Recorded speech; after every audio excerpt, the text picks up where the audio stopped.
Greetings world. We are anonymous.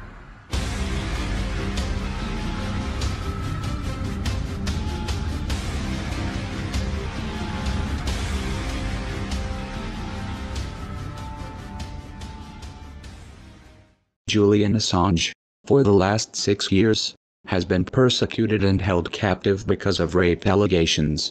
Allegations that we have now found out are entirely fabricated by police. Today marks the first time that Assange has gone public with his version of events surrounding the rape allegations for which he was arrested in 2010. 6 years ago today, on the 7th of December 2010, I was handcuffed and locked in Wandsworth prison by order of a Swedish prosecutor, Marianne N.Y. Assange explains in a testimony released on Wednesday. I had not and still have not been charged with an offense.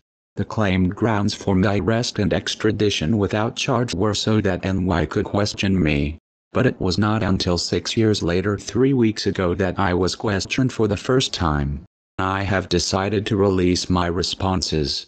In November, Assange was finally questioned over a 2-day period. However, as Assange points out, my Swedish lawyer was excluded from the room in yet another breach of my basic rights. In a 19-page statement, also released on Wednesday, Assange details the events leading up to his persecution, including being railroaded by the American, Swedish, English and Australian governments. Not coincidentally, all of these allegations of Assange's alleged sexual misconduct came after he began exposing the war crimes of the U.S. government. After being leaked information by the heroic Chelsea Manning, I could not believe my eyes when 5 days later I saw a headline in a Swedish tabloid that I was suspected of a crime and arrested in my absence. I immediately made myself available to Swedish authorities to clarify any questions that might exist, even though I had no obligation to do so. In his statement, Assange outlines the details of what he refers to as consensual and enjoyable sex with a woman known as SW, which he says occurred 4 or 5 times. Assange is accused of having sex with SW while she was asleep, which is considered rape under Swedish law. However, on Wednesday, he released SMS messages showing that this did not happen. According to the statement, her behavior towards me on the night in question and in the morning made it clear that she actively and enthusiastically wanted me to have sex with her. This is also shown by text messages SW sent to her friends during the course of the evening I was at her home and during that week, which the Swedish police collected from her phone.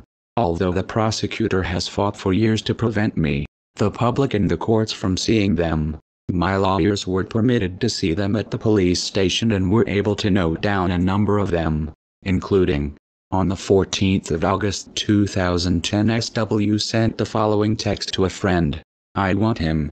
I want him," followed by several more of similar content, all referring to me.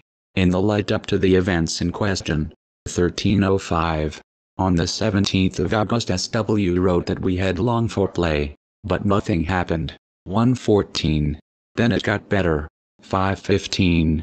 On the 17th of August, after all, sex had occurred. SW wrote to a friend that it turned out alright other than STD/pregnancy risk. 10:29. On the 20th of August, SW, while at the police station, wrote that she did not want to put any charges on Julian Assange but that the police were keen on getting their hands on him. 14:26. And that she was shocked when they arrested him because she only wanted him to take a test. 17:06. On the 21st of August, SW wrote that she did not want to accuse Julian Assange for anything. 7:27. And that it was the police who made up the charges. 22:25. On the 23rd of August, AA, the other woman whose case was dropped in August 2015, wrote to SW that it was important that she went public with her story so that they could form public opinion for their case. 6:43. On the 23rd of August, SW wrote that it was the police, not herself, who started the whole thing. 16:02. On the 26th of August, AA wrote to SW that they ought to sell their stories for money to a newspaper. 13:38. On the 28th of August, AA wrote that they had a contact on the biggest Swedish tabloid, 1253, and SW wrote that their lawyer negotiated with the tabloid, 1559. Without even bothering to take my statement, the Swedish prosecution authority broke its own rules and released my name to a tabloid newspaper, explains Assange in his testimony. Prosecutor NY went on to produce more than 40 press releases and press conferences about me. As a result, to this day more than 500,000 web pages falsely conflate my name with the word rape. Luckily for Assange, the world is waking up to his mistreatment. Just last week, the United Nations rejected an appeal by the UK of a previous ruling as not admissible, noting that London and Stockholm must end the arbitrary detention of the WikiLeaks founder.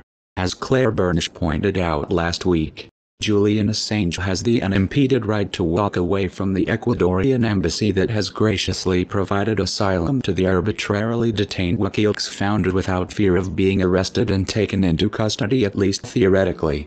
Without grounds for further appeal, the British and Swedish governments are left without tangible justification for continuing to tacitly force Assange to remain secreted inside his haven in London.